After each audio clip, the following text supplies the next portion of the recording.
Hello students, तो आज के लेक्चर में हम लोग measurement and kinetics of microbial growth देखेंगे। तो माइक्रोबियल कल्चर यानी कि जब हमने माइक्रोब्स को कल्चर कर लिया मीडियम में, तो सेल की जो ग्रोथ है वो कितनी हुई है, इसको हम लोग मेजर करते हैं। माइक्रोबियल ग्रोथ कितनी हुई है। So clear understanding of microbial growth is necessary for proper utilization of biological processes for production of metabolites. जैसे कि हर एक सेल की जो होती है अलग अलग डिफरेंट टाइप्स होते हैं, यानी कि कैसे वो डिवाइड करेंगे। जैसे बैक्टीरिया जो होता है वो बाइनरी फ्यूजन कर कर ग्रो करता है। बाइनरी फ्यूजन मीन्स जैसे कि एक से दो बन जाते हैं सेल, बाइनरी फ्यूजन। और जो ईस्ट सेल होता है, ईस्ट वो बडिंग से ग्रो करते हैं। So bacteria grows bye binary fusion, east divide by budding and fungi divide by chain elongation. हाँ, तो हर एक माइक्रो ऑर्गेनिज्म के अलग अलग टाइप हैं कि वो कैसे ग्रो करते हैं। तो हमें इसके बारे में दिस हेल्प्स कि हम लोग कैसे जो है हम लोग उससे अपना प्रोडक्ट जो है हम उसको कैसे एक्सट्रैक्ट करें। सो मेजरमेंट ऑफ माइक्रोबियल ग्रोथ हम लोग कैसे करते हैं। सबसे पहले हम लोग देख लेते हैं what is microbial growth. Microbial growth is defined as an orderly increase in all chemical components in the presence of suitable medium and environment. Microbial growth क्या होता है?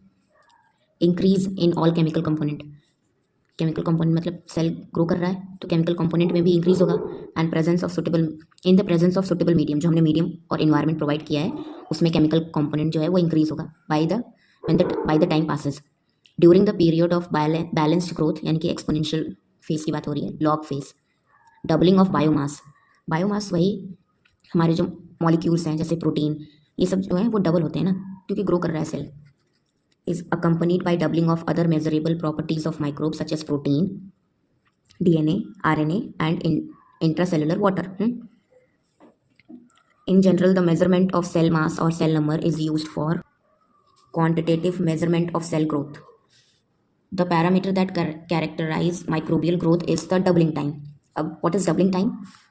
So it is the time required for the cell mass or number to double its original value during the balanced growth log phase. So doubling time में क्या होता है कि जैसे एक सेल है, इसने कुछ टाइम लिया और ये दो में डिवाइड हो गया। अब ये थोड़ा वही टाइम फिर से लेगा, कुछ टाइम बाद ये फिर डिवाइड करेगा और यहाँ पर 4 सेल बन जाएंगे। फिर ये और ऐसे ही डिवाइड होगा और फिर 8 सेल बन जाएंगे। तो सेल जो है वो एक्सपोनेंशियली ग्रो कर रहा है जैसे जैसे टाइम। तो ये जो टाइम है जिसमें जो है सेल अपना जो ओरिजिनल था उसका डबल हो जा रहा है, उसको हम लोग डबलिंग टाइम बोलते हैं। ठीक है, एक था तो उसका डबल हो गया, अब 2 थे तो उसका डबल हो गया, मतलब 4 हो गया। तो ये होता है डबलिंग टाइम, कि उसको अपने ओरिजिनल वॉल्यूम का डबल यानी कि दुगना होने में कितना टाइम लग रहा है। It is the doubling time. So it is the time required for cell mass or number to double its original value during the balanced growth. Then है measurement of cell mass or number is one of the easiest way to measure microbial growth. So हम लोग measure कैसे करते हैं इसको कि हमारा जो बायोमास है वो कितना हुआ। तो हम लोग सेल मास और नंबर काउंट करते हैं, सेल कितना वो हुआ। तो इसमें पहला जो मेथड है वो है ड्राई वेट मेथड। तो ड्राई वेट मेथड में it is carried out by measuring the dry weight of cell material in fixed volume of culture by removing cell from the medium and drying them till constant weight is obtained. तो इसमें क्या होता है कि जो हमने cell लिया, यानी कि ये हमारा सैंपल, हम बायोरिएक्टर से हमने थोड़ा सा सैंपल के फॉर्म में सैंपल ले लिया। अब इस सैंपल को हम लोग ड्राई करवाते हैं, मतलब सुखाते हैं। और तब तक सुखाते हैं जब तक उसमें का जो पानी पूरा ना सूख जाए, जब तक। और फिर इसको हम लोग बीच बीच में वे करते रहते हैं। तो जब तक कांस्टेंट वेट जो है वो हमें ना मिल जाए तब तक हम इसको जो है सुखाते रहते हैं। तो ये हमारा ड्राई वेट हो गया। तो लिखा है ना, drying them till constant weight is obtained. Okay, जैसे इकोलाई का bacterium that is extensively used in laboratory, the dry cell weight of 1 billion cell is approximately 150 mg। So ये लर्न करना है कि dry cell weight of 1 billion cell of E coli is 150 mg। Okay, second method है हमारा by the use of spectrophotometer. Cell growth is also measured by measuring the measuring the absorbance of cell suspension in a spectrophotometer. This principle is based on the fact that small molecules scatter light proportionate to their concentration. सो इसका principal क्या है ये तो learn करना पड़ेगा, तो ये वाली लाइन हम पूरा लिख सकते हैं। तो स्पेक्ट्रोफोटोमीटर में हम क्या देखते हैं, एब्जॉर्बेंस देखते हैं, ठीक है। सेल सस्पेंशन जो है यानी कि जो हमारा सैंपल है वो कितना एब्जॉर्ब कर रहा है लाइट। सो इसमें होता क्या है, when light passes through a suspension of bacteria there is reduction in light transmitted as a consequence of scattering, okay. Thus, with different cell concentration, the absorbance at a particular wavelength will be proportional to cell concentration.